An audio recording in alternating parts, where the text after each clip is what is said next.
So the topic of this dissertation that I wrote is on how to integrate spiritual awakenings.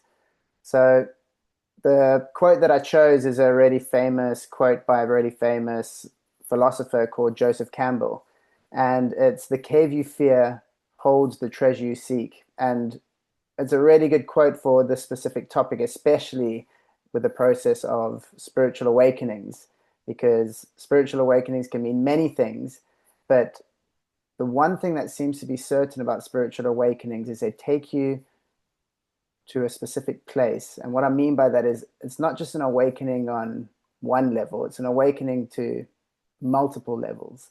And we'll get into that. So just keep that quote in mind, because I want to draw back on that at the end of this lecture of, you know, what is the fear that you have and what is the cave that you're personally fearing to enter that could be blocking you on this path. But before we get into all of that, let's just take a little moment to connect. Okay, so just to connect into this, I'd always like to start by closing my eyes for just a minute, just to connect into the space and to reflect on this question of what brought you here? What brought you here to this specific lecture at this specific time? You could be doing many other things, but you're not, you're here. Just taking a little moment to reflect on that question.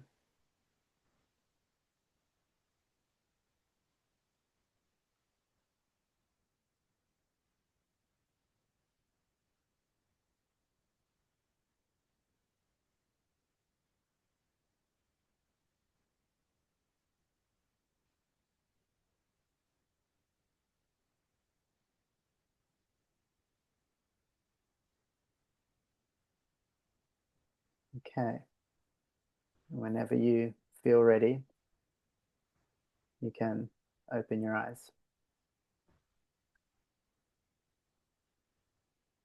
So, this question I find one of the most important questions to ask. And the reason I say that is because this question was asked to me.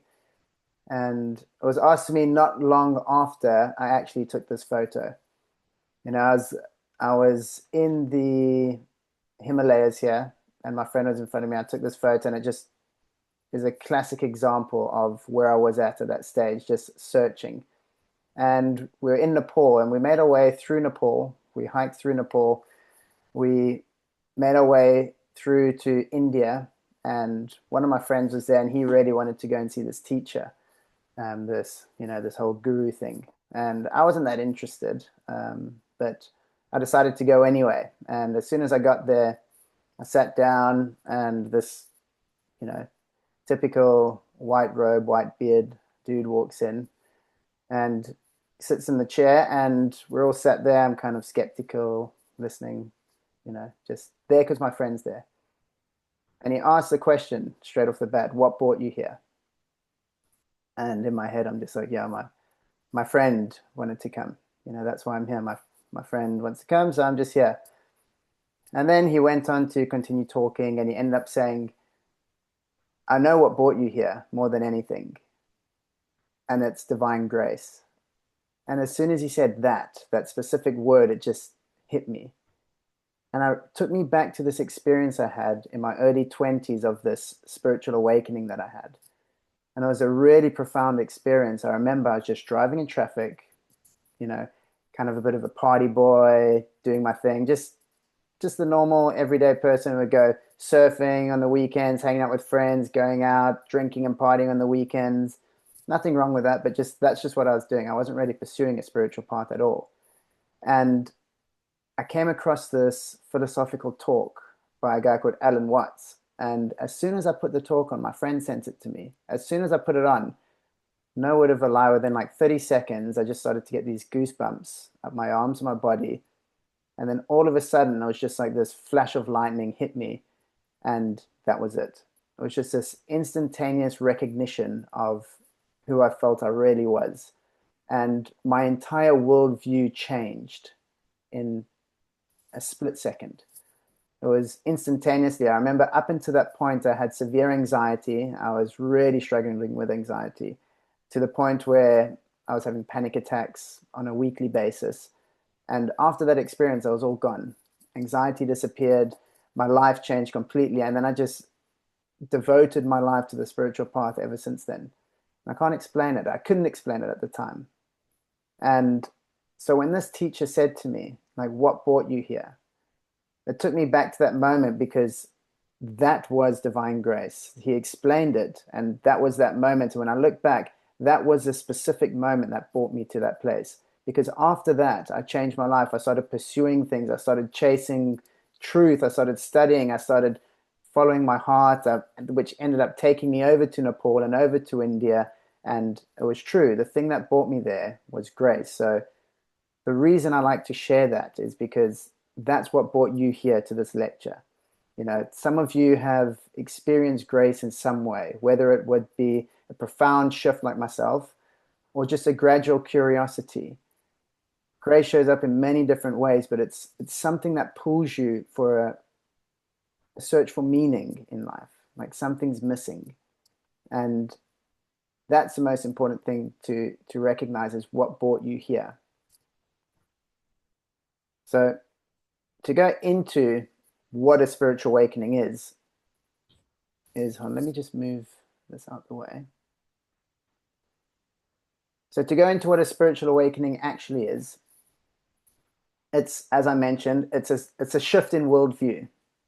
You know, it's a shift in worldview, but then you can ask yourself, what is a worldview? And that is when we start to get into exactly what philosophy is.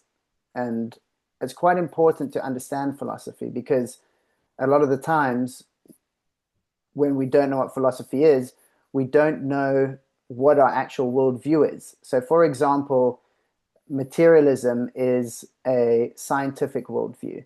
It believes that there is no such thing as a spiritual world. It believes that there's only the physical reality, and then we're going to measure everything through particles and atoms. That's the Western mindset. Is that it's a materialistic worldview, and it's a philosophy. It's a belief system. And the one thing that's really interesting about philosophy, and not many people know this, is that not one philosophy has ever won. And what I mean by that is none of them have ever been proven right.